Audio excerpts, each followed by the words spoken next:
Wahene papa wa wono ana ebutu obreman eno ayekura ewo Gan West mansinmu ewo nkampani mantemese onukura ya ana ye president edema abola piam royal council Nii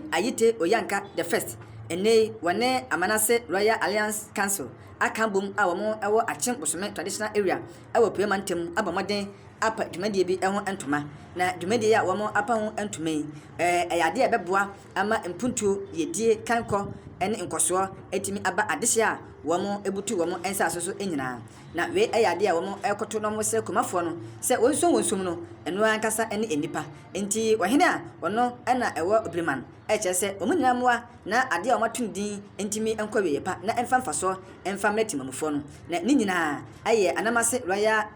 Alliance Council ana womo apa ho entoma na sa adwumadie ase no eno ana ni ekasa ana wache se sa ekoyi a womo apa ho entoma yi ebeboa ama dedika no womo enkanko womo mpuntuo womo bambo ene womo amamre ene amane a esese womo nya no so no womatimi adanadi na achese ampa womo eye bibifo a womo firi woma nkana na wache se ose ye nyina ye boy ensase ho ban na ye boy ye japade ye nanamo edigya ye ho ban se ye ensase ene yagudie ene ye niema ye de babra ama nipa seche mutim etumpon no ye nyina ye mo ho ban na wache se na nsemo no se de timamufo ni bi afa bo na ho awe nkokọ na ye japade bi etese ye ensase womo ese no eno achi no enema bi ensane mfata mabu no de womani asi no bone ebitese koke v tramol ene cigarette ni nya yade a emwa afensu no ebimu nso ade emana hwom nsem ama mu tietia enkrofo ho die so ebimu ehwibi na ebimu kumbi na ebimu embuhwe wase sa de wemu nyina ayade a wase esole na yakasa ditia efise se de oman Ghana ya mama sitia no yebu mpanifo na ye de nidie ema de nidie nso ese no nanso ene no se de mabu no esi kasa ye wo man kasa ehwo se de mu sepe no se o man hwe na wo man fam na ensi fam a wan hwe ne ya dache no womo ebekọ bebia mo pese womo ekọ enti wesie no womo de futuo ekọ ama Ghana fo nyina etitiu ene adehye a womo ebutu obreman ene adehye a womo so ebutu achem bosome tradition area ho se yemfa ni die ema mpanifo ne no achi no yenhwe se yamamle no yebetimi aba ho ban Nii Oyanka I ensa so eto aso echese wo hwe dwumade na womo adie no ayade ebeboa pa na ebema dasani bia wote ne patam ne nsa so de ene wode emna ebeye adwuma eno achi no woba untietia ne krufa hodie so na bema so untietia ne fa hodie so abofra enya de bone na pani so enya de bone fenti abofra na ayade a esese empanifo na infoma ka bomu apa said media wontuma no wo munina behwe se de matwegu nkrata so sem beye adwuma no ebetimi aye adwuma pa wache se wodo ni piemu awa mahodo bi eteze South Africa ade ba kwa na kane no na eha wo mo pa eye insanedwuma aya skills ya na sunye no sede wo mo esi develop wo mo ho na mo esi tumpon ewo mu no ewase oman Ghana so no yenhwe sade no ne no betimi aboa ema oman no ebetimi akoso oche se sede esi tietia mo fafa ho de so eni adwumade ya ma fa ne ye na yemfa wo mo enkosu ade no eha adwene pa eno achi no ema nso ye tietia mo fa ho de so na ye mo ye sebi adwuma ensese nka oba ne ye no so eha adwene enti empanifo enfom na nsifom na wo mo fa yie entu yie sebe ya wa ha bia enkopam na dwumade na se no etitifo bebre ena ede wo mo nimunyam ekota akiri sebe ya dwumade na nkasa nso ebetimi akọ eweye pa na wo mo ekoye no ebi eye King Joseph David Jeremiah wono ena eda asafa efe no tribe of Judah ano onukure ya eye vice chairperson edema ekoyi a womo apa wontuma mo fe no Anamase Alliance Royal Council no na womo so a ede womo ada jesu sa seye ekodi achi no ebi enso eye onumanyamfo opsin adoye na woye mashebeda for anase obi a ogina mu MMPP ewo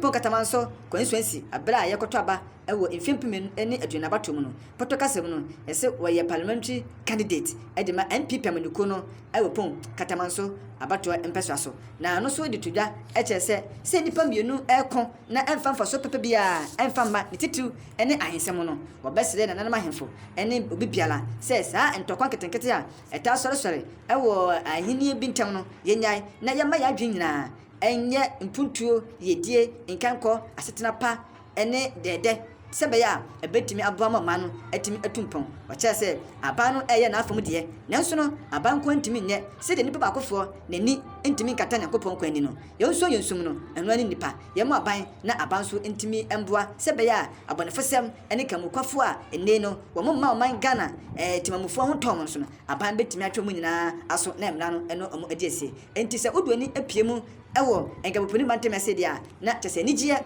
ɛna akɔkɔba apie mantam mu ɛne nkabuponi mantam mu ayefofo mmienu ɛne ne wɔn aka mo abom sɛ yɛmpa okɔ bi a ɛdi nimdeɛ ɛne nyansa mpuntuo ɛne nkankɔ ɛbɛbɛyɛ a wato ne din sɛ Anamase Alliance Royal Council na ɛno ɛna mo pa ntoma ɛwɔ nkabuponi mantam ase a ɛtitifoɔ kukudam ɛnimdifoɔ mpanimfoɔ ahemfo ɛne adehyeɛ ɛkɔpɛ mu ase a wɔn de nsɛm nyinaa ɛto edwa.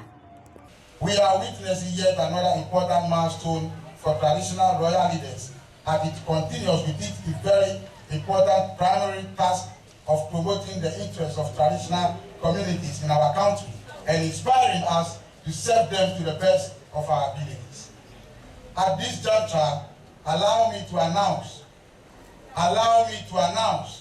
King David Joseph Jeremiah of the Royal House of King David, the tribe of Judah, who is also the vice chairperson of the Anamase Alliance Royal Council, and also king of the Anamase Infrastructure Traditional Development.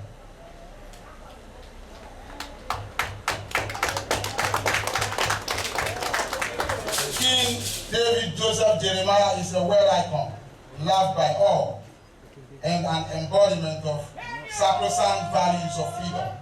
justice, peace, equality, respect, the truth and kindness as exposed in our many countries across the world. Ladies and gentlemen, Nii Anumle Oyanka I,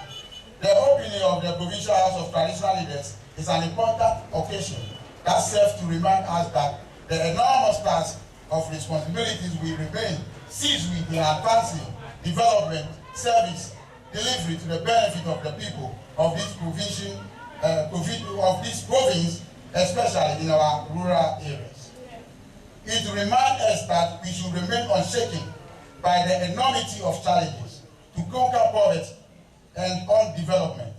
that still besieged many of our people in the undeveloped rural areas, most of which are within the jurisdiction of the traditional leaders. Together, we must continue to champion the hope of thousands of Ghanaians who cherish a better life, peace, equity, and justice. As I've seen recently, many youths have been involved in demonstrations. Today, in 26 years later, Ghanaians are demonstrating against the same issues. This proves that government uncertainty and failures did not start yesterday or today, nor did it start 4 or 8 years ago. It started ever since the word government existed. And government and politicians alone cannot be blamed for the poor development and infrastructure of our beloved country.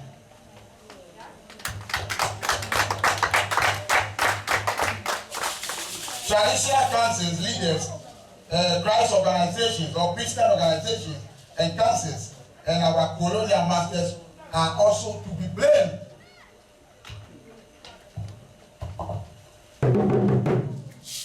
We always appreciate this interaction with our government and political leaders as it only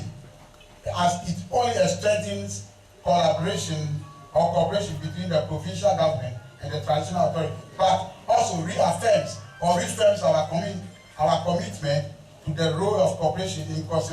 in consolidating our royal sovereign governance, especially at a local government level.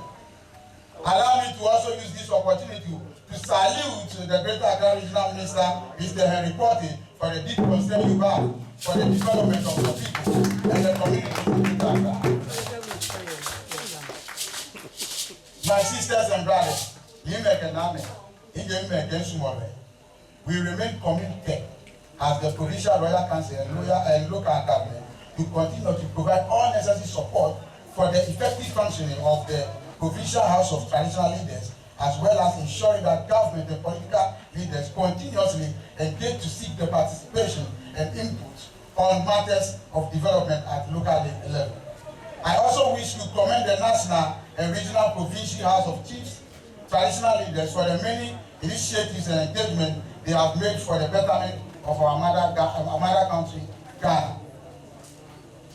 I also wish to commend the provincial government has since committed to maintain the status quo until such time when the Traditional Affairs Bill finalized, which seeks to recognize